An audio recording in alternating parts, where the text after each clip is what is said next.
glorifier Jésus au milieu de nous. Vois ces hommes qui ont quitté leur maison pour s'interner en ce lieu afin de chercher.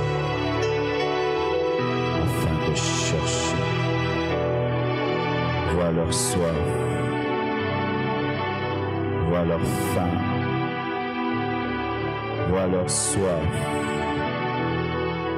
vois leur faim de toi, Père. Vois ces désirs ardents. Dans cet homme qui est assis là, dans cette femme désireuse de toi, dans ce jeune homme qui n'a besoin que de toi.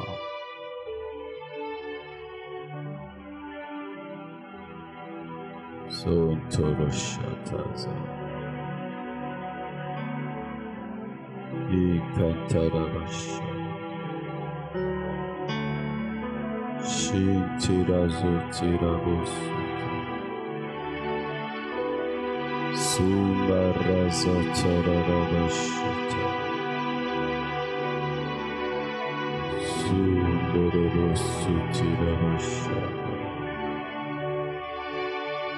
Suntiribashi.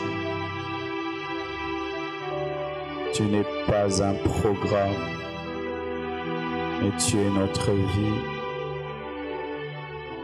Tu n'es pas un spectacle, tu es un ami.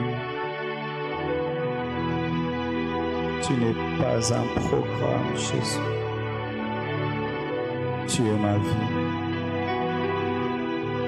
Tu es plus qu'un culte, Jésus. Tu es ma vie. Je te veux ici, Jésus. Je te veux ici. Je désire ta gloire. Je désire ta gloire, Jésus. Je désire ton approche. Approche-toi. Approche-toi de nous, Seigneur. Approche-toi de nous, Seigneur. Étanche notre soif de toi. Ne permets pas que nous sortons de ce lieu tel que nous sommes venus. Moïse, dans l'ancienne alliance, est retiré sur une montagne. Il est sorti rayonnant. Mais nous nous approchons du véritable, pas de l'ombre, mais de l'authentique. Pas seulement nos visages, mais que toutes nos vies rayonnent. Et pas un rayonnement d'un temps qu'on doit couvrir par un voile, mais un rayonnement qui dure jusque dans la vie. Oh Jésus, toi qui t'es manifesté dans la chambre haute, toi qui t'es manifesté dans la chambre haute, manifeste-toi au milieu de nous. Manifeste-toi au milieu de nous. Alléluia. Oh Dieu. La Bible nous dit dans Matthieu 10, verset 39, celui qui conservera sa vie la perdra,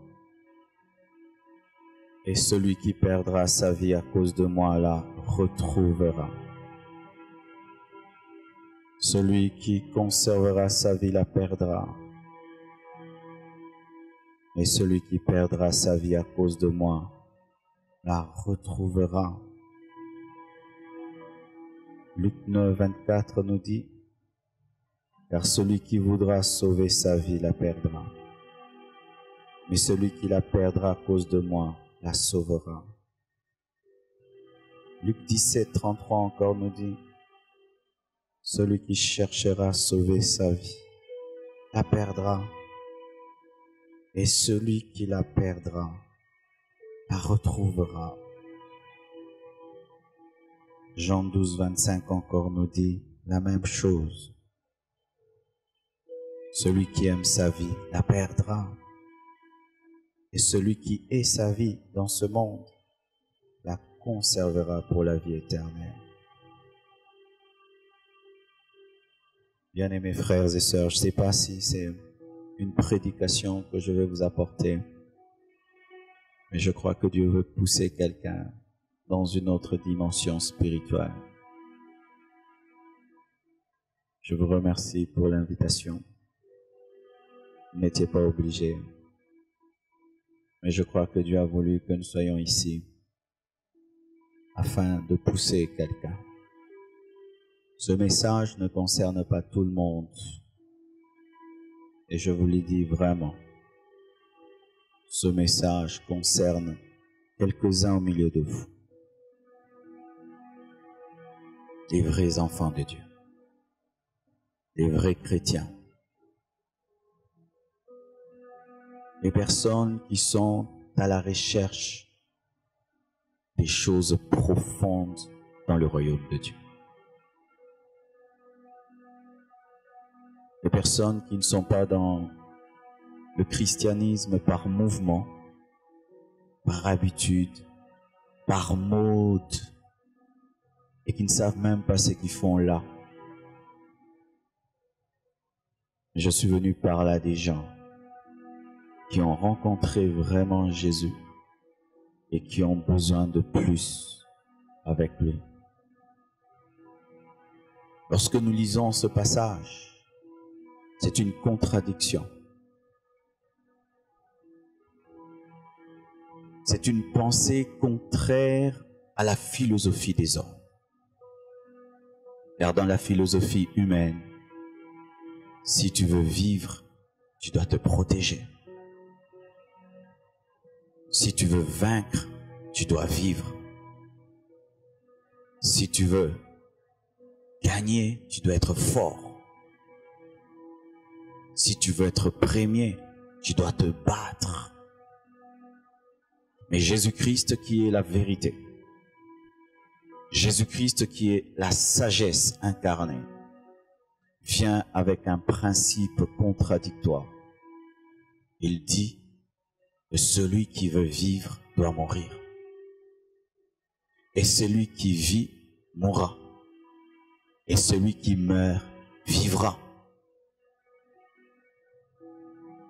C'est pourquoi le thème de mon message, meurs pour vivre. Meurs pour vivre. Ce n'est pas un slogan. C'est vraiment ça dans les choses de Dieu. C'est un principe du royaume. Mourir pour vivre. Refuser de mourir te tue. Accepter de mourir te donne la vie. Refuser de mourir te tue. Accepter de mourir te donne la vie. Notre entendement humain ne peut comprendre cela. Notre entendement humain ne peut accepter cela. C'est pourquoi il faut le renouvellement de l'intelligence, afin que ta manière de penser puisse s'élever au niveau de la manière de penser de Dieu, pour que les pensées de Dieu deviennent tes pensées et que son fonctionnement devienne ton fonctionnement. Vous tous qui êtes à la recherche de plus de force, à la recherche de plus de vie, le secret n'est pas dans la force, le secret est dans la faiblesse, le secret est dans la mort. Chaque fois que Dieu voudra te rendre fort, il t'affaiblira. Chaque fois que Dieu voudra te donner la vie, il te tuera. Chaque auteur réclame un autel. Chaque auteur réclame un autel.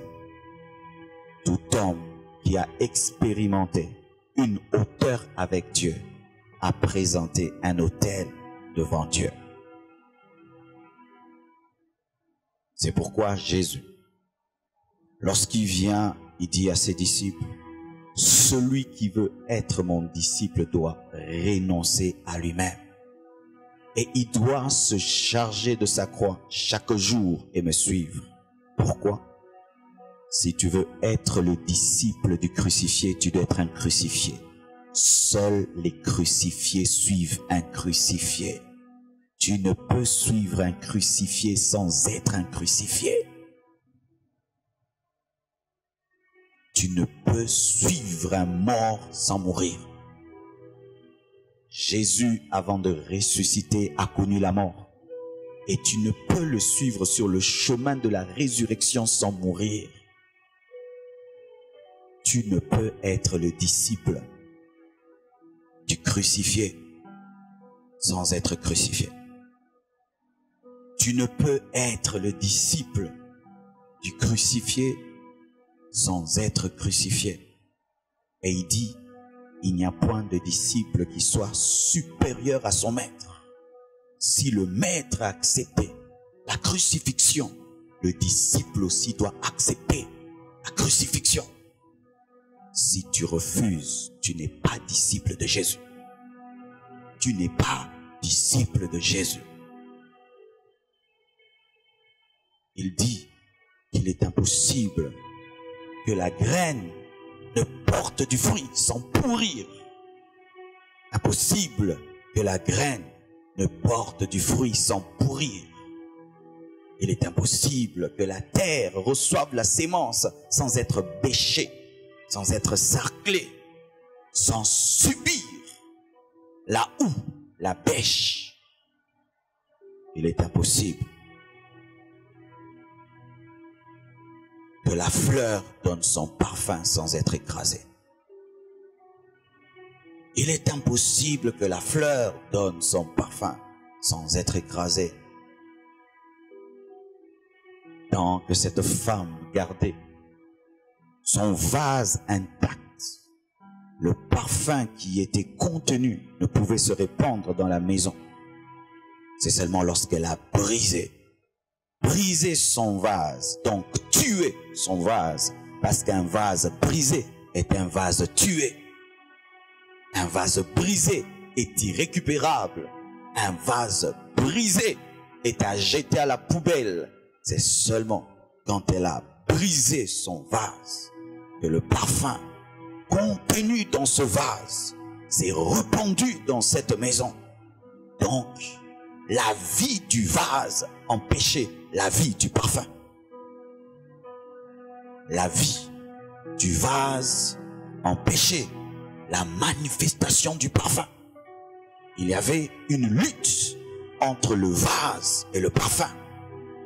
Le parfum réclamait que le vase soit brisé et le vase réclamait rester intact pour paraître. Et ce qui est important, ce n'était pas le vase, c'est le parfum. Car on ne se parfume pas avec le vase, on se parfume avec le contenu du vase.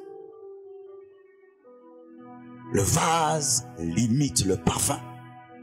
Tant que le vase n'est pas brisé, le parfum reste en un lieu précis. Mais quand le vase est brisé, un parfum peut se répandre, quitter même une maison, se répandre.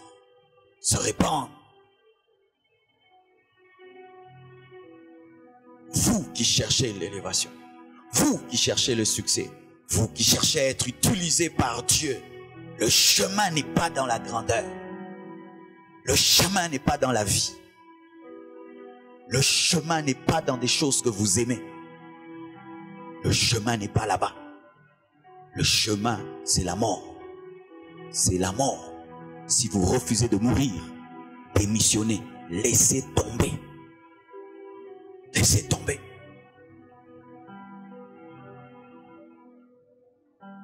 La mort. Est-ce que Dieu nous demande de monter sur une croix? Est-ce que Dieu nous demande de porter une croix? Est-ce que Dieu nous demande de mortifier nos corps? Est-ce que Dieu nous demande de nous faire souffrir? Qu'est-ce qu'est la mort? Qu'est-ce qu'est la croix? Qu'est-ce qu'est le brisement? Au début de ma vie chrétienne, j'avais beaucoup de confusion dans ce domaine. Et je me suis infligé beaucoup de mortification. Il m'arrivait de me punir moi-même, à genoux dans ma chambre, levant les mains pendant 2 heures du temps, blessant mes genoux après avoir prié. Et quand le sang coulait de mes genoux, j'étais content. J'étais content d'avoir prié jusqu'à perdre la peau de mes genoux. Je pensais que c'était cela, mourir à moi-même. Je faisais des jeûnes interminables au point où j'avais eu 45 kilos, 50 kilos. Et je disais, je suis en train de tuer, de mourir. Et dans mes jeûnes, j'étais orgueilleux. Dans mes longues prières qui blessaient mes genoux, j'avais l'orgueil spirituel. Je n'étais pas mort, mais j'étais orgueilleux même dans mes sacrifices. Je me trouvais supérieur même dans mes sacrifices. Au point où je me glorifiais de prier 10 heures du temps. Je me glorifiais de jeûner. Cela me tuait. Bien-aimés frères et sœurs, la mort que Dieu te demande, c'est la mort du toi, le moi. Le moi. Le moi est ici. Il est ici, le moi. Le moi même peut te pousser à rechercher des bonnes choses, mais pas pour Dieu, mais pour toi-même. Le moi peut te pousser à rechercher les dons spirituels, pas pour Dieu, mais pour toi-même. Le moi peut te pousser à rechercher un grand ministère, pas pour Dieu, mais pour toi-même. Le moi peut te pousser à rechercher des choses qui paraissent bonnes, mais pas pour Dieu, mais pour toi-même. La mort de l'orgueil, l'orgueil. La mort de la rébellion, de la propre suffisance. La mort de la jalousie, de la rivalité, de la compétition. La mort des péchés chéris. Des péchés chéris. Des péchés que tu continues à commettre lorsque tu as arrêté les autres péchés. Des péchés que tu continues à commettre même dans la retraite. Des péchés que tu continues à commettre malgré que tu as la connaissance des Écritures. Des péchés que tu continues à commettre malgré que tu parles en langue, que tu pries, que tu as l'onction, que tu as des visions. Des péchés qui demeurent. La mort à ces péchés-là. La mort à ces péchés-là. Comment y parvenir? J'ai essayé par des disciplines personnelles. J'ai essayé par des disciplines humaines.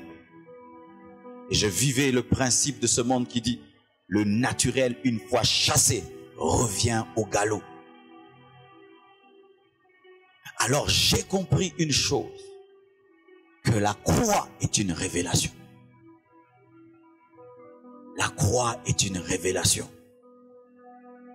J'ai compris que je devais croire que lorsque Christ mourait à la croix, il mourait avec moi.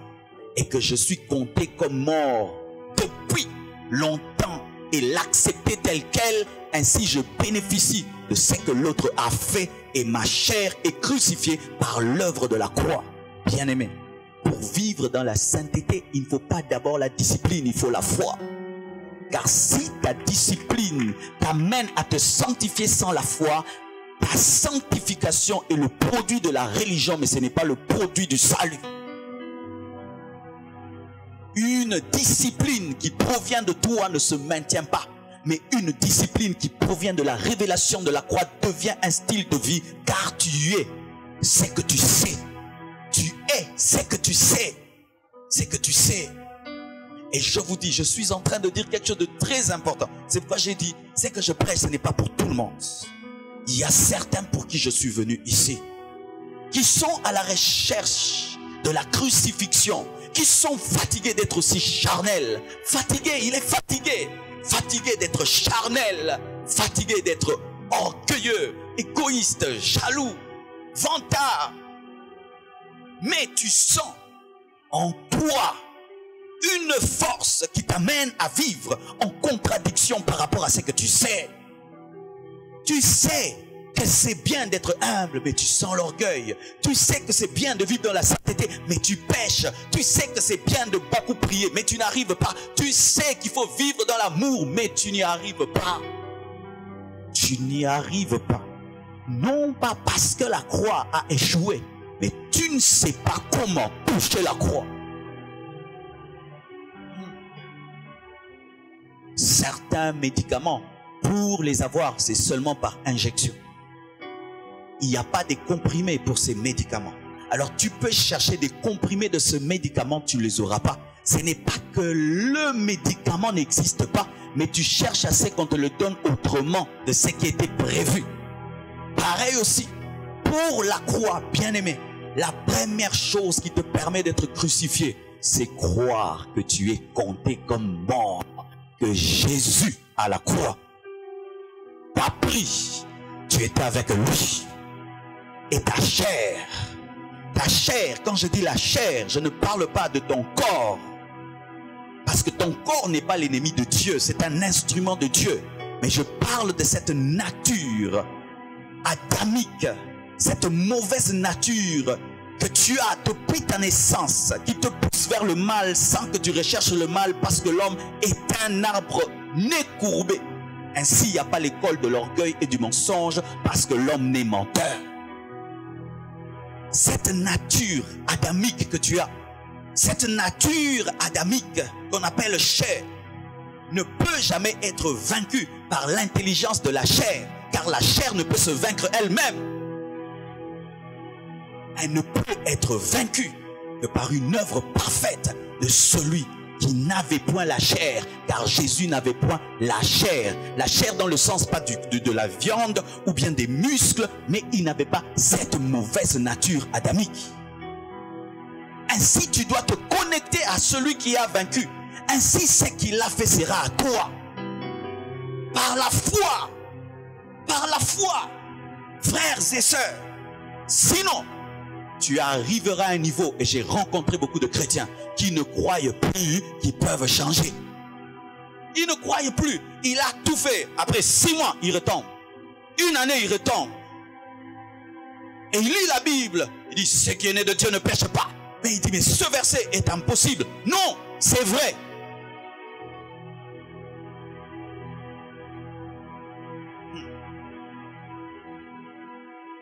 Mais, sachez ceci. Malgré que nous nous sommes convertis et que même tu parviens à la foi, que tu es compté comme mort, la croix et la crucifixion de ta chair ne s'opèrent pas pour toute la vie, mais elles se renouvellent chaque jour. Chaque jour, tu dois te compter comme mort. Hier, je suis mort. Aujourd'hui, je suis mort. Demain, je mourrai. Tous les jours, tu dois porter ta croix. Tous les jours, tu dois continuer à croire que tu peux vaincre la chair par Jésus. Non pas commencer un jour où tu crois que c'est par Jésus, demain par ta propre discipline. Ainsi, tu quittes la grâce, tu entres dans la loi et tes propres efforts. Et tes propres efforts, tu peux les avoir pendant un temps. Après, tu reviendras dans la faiblesse. Chaque jour, tu dois renouveler ta confiance en Christ pour crucifier la chair. Car, vous le sentez, n'est-ce pas? Malgré que tu es chrétien, tu sens la lutte de 2 natures. La mauvaise nature t'attire vers le péché. Ta nouvelle nature te pousse vers Dieu. Alors que tu pries, tu sens en toi quelque chose qui ne veut pas que tu pries. Et tu sens une autre nature qui te pousse à aimer Dieu.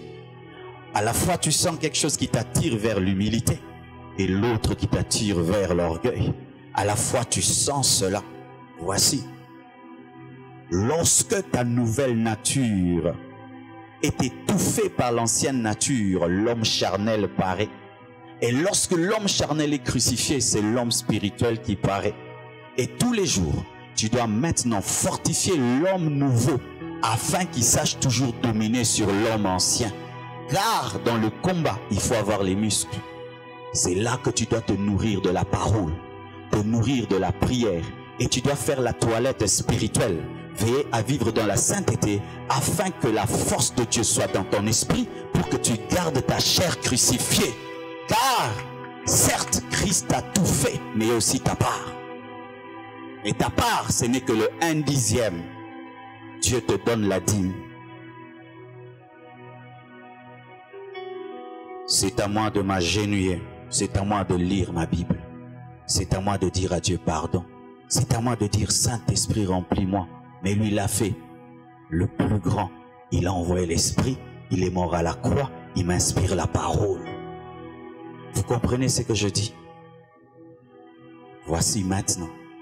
Lorsque tu arrives à ce niveau-là, je t'assure, la vie chrétienne devient facile. La vie chrétienne est difficile parce que nous sommes vivants. Tu sais là, si tu meurs maintenant, du coup, nous te prenons en charge, vrai ou faux. Mais tu es vivant. Essaye de nous demander, on ne va pas te prendre en charge. Meurs seulement, tu vas voir comment on va te prendre en charge. Meurs seulement, tu vas faire le plein. Les morts font plus le plein que les vivants parce qu'on n'a pas peur qu'ils prennent la gloire. C'est ainsi que vous voyez, même des gens qui ne remplissaient pas le stade à leur mort remplissent le stade. Pourquoi? On n'a pas peur de leur donner la gloire parce que jamais un mort ne s'enorgueillit dans le cercueil.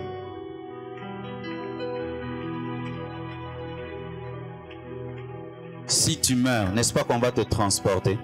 Demande-nous de te porter maintenant. On ne va pas te porter. On va dire que c'est l'idolâtrie.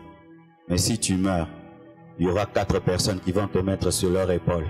Ils vont partir. Si tu meurs, même des autorités viendront tourner autour de toi. Si tu meurs, tout le monde va s'incliner devant toi. Pourquoi? Celui qui meurt entre dans la facilité. Les gens font des choses pour lui. Les gens mettent des panneaux parce qu'il est mort. Les gens parlent à la télé, ils ne payent même pas la télévision. Les gens s'envoient des SMS. Il est mort, il est mort, il est mort, venez. Les gens se cotisent. Certains morts sont morts, enterrés dans des cercueils qu'ils n'auraient jamais achetés dans leur vie. Meurs et tu vivras. C'est pourquoi tu veux la puissance, meurs. Dieu va t'utiliser. Tu sais quoi en soi? Tu as déjà la puissance, mais la chair empêche à la puissance de sortir. C'est comme le salière. Vous connaissez le salière? Là, on met le sel, n'est-ce pas? Il peut y avoir beaucoup de sel, mais tu veux en mettre sur la nourriture, mais c'est bouché. Ça t'arrive, n'est-ce pas? Alors, des fois, les gens font quoi? Ils enlèvent le couvercle et puis ils répandent.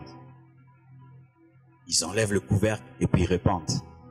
Mais quand tu enlèves le couvercle et que tu répands, est-ce que tu as créé le sel? Tu as seulement permis au sel qui était de sortir. Et lorsque tu acceptes la croix et la mort à toi-même, tu ne crées pas la puissance, mais tu permets la puissance qui est de sortir. Parce que la crucifixion ne fait pas du Saint-Esprit le Saint-Esprit, mais il permet au Saint-Esprit qui est de se manifester. Car Dieu a peur de manifester sa puissance et sa gloire là où il y a la vie. Car les vivants volent la gloire. Ce sont seulement les morts qui n'y touchent pas.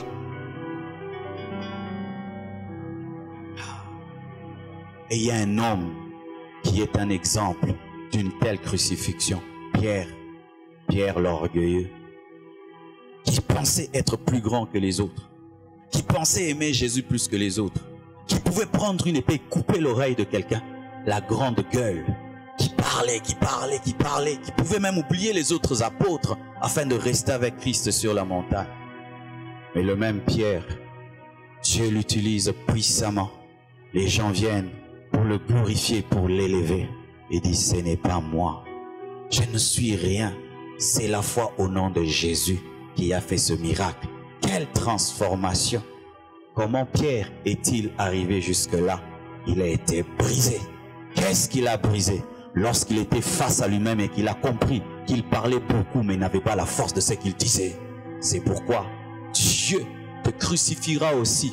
Pas seulement par la révélation, mais par des circonstances qui te brisent. Où tu penses que tu es, et Dieu te permet d'être humilié. Ne fouillez pas l'humiliation dans l'église. Où tu viens, tu penses que tu connais, tu fais 5 ans, on ne te donne même pas la chair. Tu penses que tu es capable, ton élévation tarde, on te suspend, on te fait asseoir, assis-toi, accepte la suspension. Le même Pierre qui disait je t'aime, Jésus lui pose la question, m'aimes-tu? Il dit oui, et puis il dit tu le sais. Il a compris qu'il ne faut pas trop parler. Il est devenu humble, il a été brisé par son reniement. Quand Dieu veut te briser, il t'amènera des fois dans un département avec un président colérique et compliqué qui va te blesser, qui va te brimer, qui va te blâmer. Ne quitte pas ce département-là, reste là. Ne quitte pas ce département-là, reste là. Ce président compliqué, c'est lui l'instrument du brisement de Dieu. Ne va pas chez le président gentil, il n'a rien à te donner. Il n'a rien à te donner. Un couteau, bon, c'est celui qui fait mal. Et des fois dans la vie, les personnes qui nous transforment ne sont pas les bonnes personnes. Ce sont des personnes compliquées. Orgueilleux, tu ne supporteras jamais l'orgueil d'un orgueilleux. Et Dieu t'enverra un orgueilleux pour te révéler que tu es orgueilleux et te corriger dans ton orgueil. Ainsi tu sauras ce que tu es. Car dans le brisement, Dieu te fait, mais face à ce que tu es. Le prophète Ésaïe a été mis face à ses lèvres impures. Au début de ma vie chrétienne, quand je suis venu à Dieu, j'avais un orgueil, l'orgueil social. Et Dieu avait brisé cela. Et je pensais que j'avais fini avec l'orgueil. Mais sans que je sache, j'étais tombé dans l'orgueil de la connaissance. L'orgueil de la connaissance, où tu médites la parole, et quand tu discutes avec les autres, tu penses que toi, tu as toujours la meilleure version, la meilleure compréhension des Écritures, de l'orgueil. Et Dieu, tu sais, il m'a humilié comment? Au début de ma vie chrétienne, je priais dans une église dans laquelle il y avait, la plupart étaient des analphabètes. Mais les analphabètes comprenaient leur Bible en lingala mieux que moi, ma Bible en français. Quand il interprète la parole en lingala, il la comprend mieux que moi. Et Dieu m'a dit, tu es orgueilleux. Et je devais aller les voir pour reconnaître mon orgueil. Pardonnez-moi, quand nous méditons la parole, je pense que parce que j'ai étudié plus que vous, que je connais plus que vous, alors que la connaissance des Écritures, ce n'est pas le niveau intellectuel, c'est l'inspiration. Un analphabète peut comprendre la Bible plus qu'un intellectuel. En as-tu fini? Le travail que Dieu est en train d'opérer dans ta vie, est-ce que tu es en train de l'accepter? Dans le chemin de ton brisement, il peut te pousser à aller demander pardon à quelqu'un, de t'humilier et reconnaître tes erreurs. Est-ce que tu l'acceptes? Dans le travail du brisement dans ta vie, il peut te pousser à accepter de te soumettre à quelqu'un qui est moins que toi. Le grand Paul, c'est un Ananias qui lui a ouvert les yeux. Dans le travail du brisement, Dieu peut te pousser à côtoyer quelqu'un qu'on ne peut pas côtoyer. Dans le travail du brisement, il amènera Jacob à côtoyer Laban, afin que Laban lui révèle ce qu'il a fait à Ésaü. Dans le travail du brisement, Dieu fera que tes efforts humains échouent jusqu'à ce que tu dis, Seigneur, viens à mon secours. Comme je suis intelligent, comme je suis, je réussirai. Et tu ne fais qu'échouer jusqu'à ce que tu dis, Seigneur, aie pitié de moi, aide-moi, viens à mon secours. C'est alors qu'il te dira, tu vois, tu ne peux rien. Ce n'est pas parce que tu es prince d'Égypte que tu peux libérer le peuple d'Israël de l'Égypte.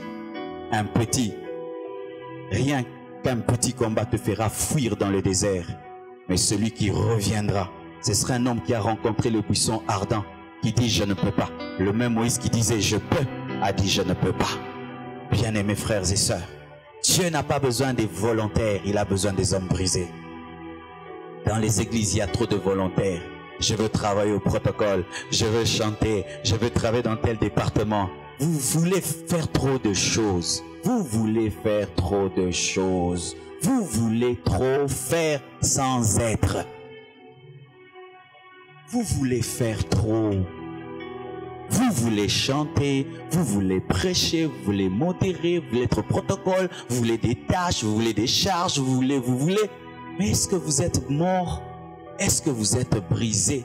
Dieu n'utilise que les morts. Seuls les morts répandent le parfum de la vie.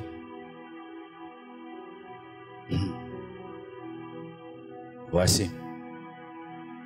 Lorsqu'un homme n'est pas brisé et qu'il sert Dieu, il est comme un arbre vert qu'on dépose sur un autel. Qu'est-ce qui se passe? Lorsqu'on allume et qu'on met un arbre vert, qu'est-ce qui va se passer?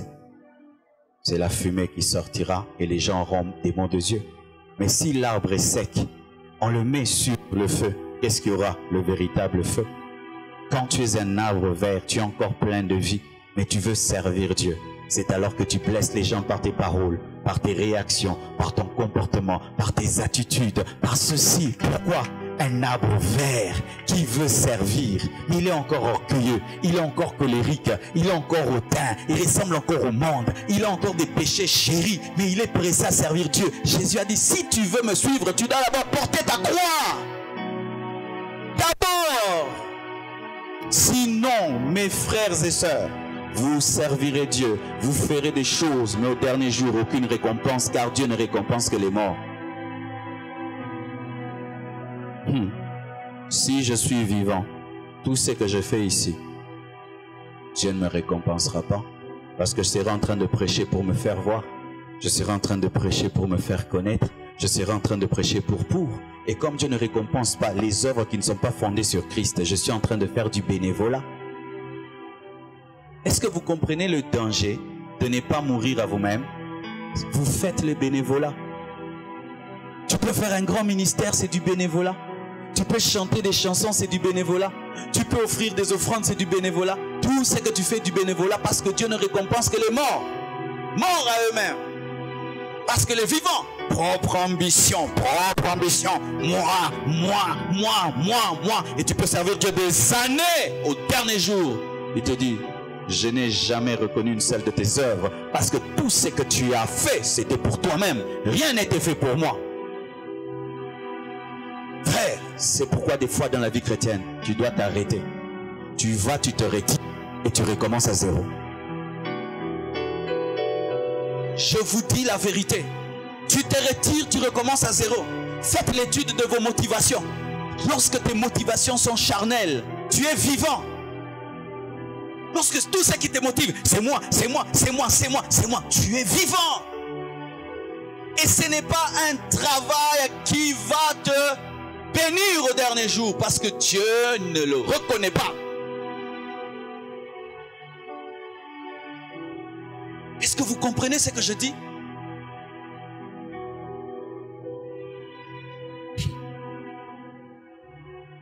Une doctrine qui a été trop enseignée au Congo et même dans le monde nous a beaucoup déviés. On nous a beaucoup présenté le diable comme notre premier ennemi. Mais vous savez que le diable n'est pas notre premier ennemi. C'est notre chair. La chair est pire que le diable. Parce que la chair, tu dors avec elle. Satan, tu ne dors pas avec lui. La chair, elle te suit même à l'église. Le diable, pas toujours. Tu peux être là, tu n'as pas de démon, mais tu es charnel. La chair peut te suivre même dans les choses de Dieu. La chair est pire que le diable. La chair est pire que le diable. Le diable, on le chasse, mais la chair, il faut tuer la chair. Satan, tu peux le vaincre même sans le tuer. Mais la chair, tu ne peux la vaincre qu'en la tuant. Parce que c'est un pire ennemi. Et la chair, c'est la femme du diable dans ta vie. Lorsqu'il veut te détruire, il passe par elle. Mais souvent, nous cherchons des délivrances. Nous cherchons, mais nous ne cherchons pas le brisement. Le brisement. Tu étais colérique dans le monde, tu es toujours colérique aujourd'hui. Orgueilleux dans le monde, toujours orgueilleux aujourd'hui. Tu as toujours la même nature que tu avais. Mais tu n'as ajouté que de parler en langue, aller à l'église. Mais c'est la même personne. Si on t'insulte, toi aussi tu vas insulter. Si on ose seulement maintenant toucher à ta personnalité, tu vas voir comment tu vas te manifester.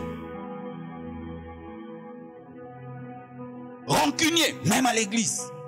Rancunier. Tout le monde sait que toi, on ne te touche pas. On sait que quand on te touche, les réponses qui sortent de ta bouche. Vivant, vivant, vivant. Et on prie, on jeûne, on cherche. Tu lis la Bible, tu regardes ta vie. Rien du tout. Le temps que tu perds à fuir ton brisement, en soi tu es en train de fuir la manifestation de l'esprit dans ta vie. Plus vite tu acceptes le brisement, plus vite la gloire vient. Et je vous assure mes frères, tu peux chasser le démon en une seconde, mais le combat contre la chair peut te prendre toute la vie. Il y a des gens même jusqu'à la fin de leur vie, ils ont refusé d'être brisés. Pourquoi? Parce que l'homme aime rester au contrôle. Parce que le brisement t'affaiblit. Humilie-toi devant lui. Frère, pardonne-moi. Et puis il va dire, tu vois, il est venu, il s'est excusé. La chair n'aime pas ça. Rester au contrôle. Non, jamais. Lui doit commencer. Lui doit commencer. Jamais. Rambrosika Babasha. Suprababasha. L'Éternel a dû serrer la tête et non la queue. Mais savez-vous que pour être la tête, tu dois être d'abord la queue? C'est sans ceux qui acceptent d'être la queue qui deviennent la tête. Jésus a accepté de mourir, c'est pourquoi il a reçu le nom qui est élevé au-dessus de tout autre nom. Connaissez-vous les plus grands serviteurs de Dieu de nos églises? Vous les connaissez? C'est ceux qui sont ceux qui lavent vos toilettes pendant cette retraite. Ce n'est pas moi. Je ne suis pas le plus grand serviteur de cette retraite. Le plus grand serviteur de cette retraite, c'est celui qui lave les toilettes. C'est celui qui est dans le secret là, qui lave nos saletés. C'est lui le plus grand de nous tous. Et tu ne peux pas faire ça sans être brisé. Des fois, quand vous venez à l'église, vous êtes pressé à paraître ici. Vous refusez les basses besognes, alors que c'est dans les basses besognes que Dieu brise. Où tu transportes les chaises, tu balayes, tu mets la bâche, on t'envoie, va, reviens, assis-toi, debout. Certains même si on me dit tenez-vous debout, tu n'arrives même pas à te tenir debout. C'est trop te demander, ton orgueil est trop fort. Lisez la Bible, tu n'arrives même pas à lire ta Bible. Agenouillez-vous, tu n'arrives même pas à t'agenouiller. Tu t'imagines une telle personne, incapable même de manifester des petits actes de soumission. Tinda ke pa bango tebo, tinde pe na église. Fande pa bino. Fande pa bino, tikale pa bino. Tikale pa bino. Tikale pa bino. Mwana mutambongo, tikale pa bino. Fande pa bino.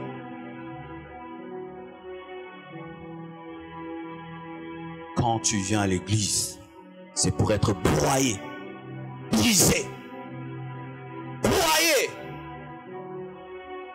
Et Dieu peut mettre un pauvre, il te broye, mais tu es fils de riche. Ne lui dis pas, si c'était dans le monde, moi et toi, on n'allait pas se croiser. Tu as bien dit, si c'était dans le monde, là c'est l'église, on s'est croisés.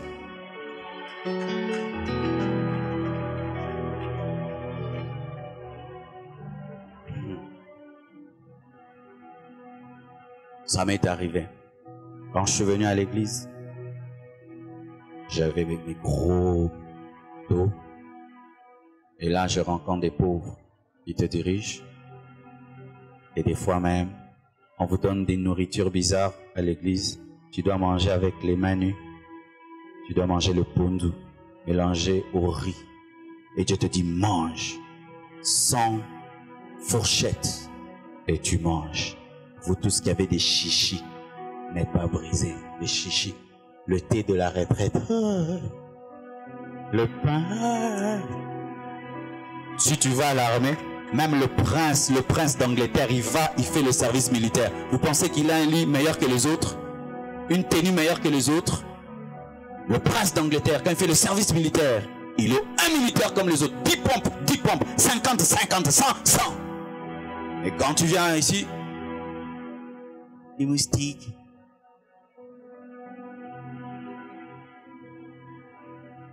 Je supporte pas ce thé, on se parle. Chez nous. On me souvenait. On se souvenait au salaud, frère. On se souvenait au salaud. Et au salaud. Paul dit, je peux vivre dans la richesse, l'abondance et dans la pauvreté. Quand on est brisé, on est malléable. Quand on est brisé, on est le vent. Le vent, il souffle à gauche, à droite. Les gens brisés ne dérangent personne.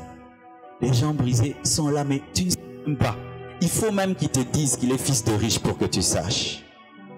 Les gens brisés sont vivables. Le mort, insulte-le. Il répond. Il répond pas. T'as koufi mabe. Cercueil et coquillette. T'as n'enga koufi à panzane l'ombre. A koufi na sida. Tokunde na malwek na gombe. Monsieur kay bembe. Au fin yangabi yo kibananga. A koufate. Et il y a des gens qui pensent être crucifiés. Vous êtes seulement évanouis. Évanoui. Quand quelqu'un est évanoui, jetez seulement l'eau froide. Non. Et il y a des gens comme ça. Je suis mort en Christ, mort en Christ. Va seulement appuyer. La faux frère. La faux frère. La faux frère. La faux frère. La faux frère. La faux frère.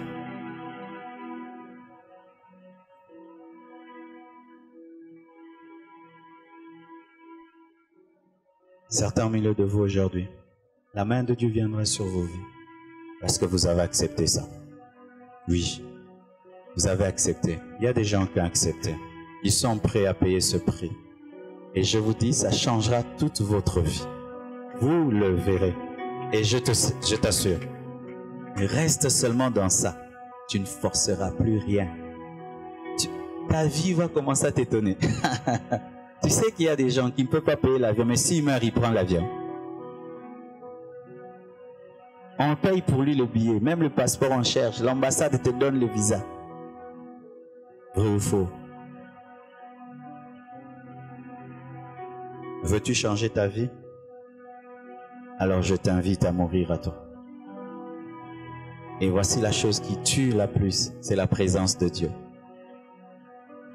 Si vous voyez quelqu'un qui vit la présence de Dieu, il devient orgueilleux, il a rencontré le diable.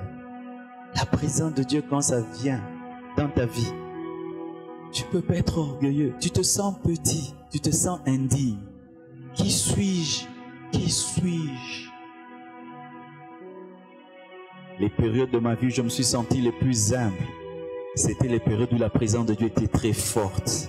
Tu te sens affaibli, affaibli, affaibli, affaibli. Mone nazabwe no mona nzamulai, mutomodi kembega so abimiao. Mamona mona ko mukuse, menzamba zamulaya milai. Sikwa sokiayi. Sokayi na chambre na yo. Aye. Aopukao. Parce qu'il vient avec le cabot qui est son poids, qui te brise. C'est pourquoi au-delà de nos messages, recherchons la gloire de Dieu dans l'église, qui brise les hommes, où l'orgueilleux se prosterne devant Dieu, où le grand homme reconnaît qu'il n'est rien.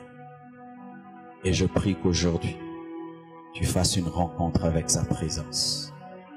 Lève la main là où tu es assis, s'il te plaît. Dis, Seigneur, donne-moi ça. Oh, donne-moi ça, Seigneur. Dis, donne-moi ça, Seigneur. Oh, donne-moi ça, Seigneur.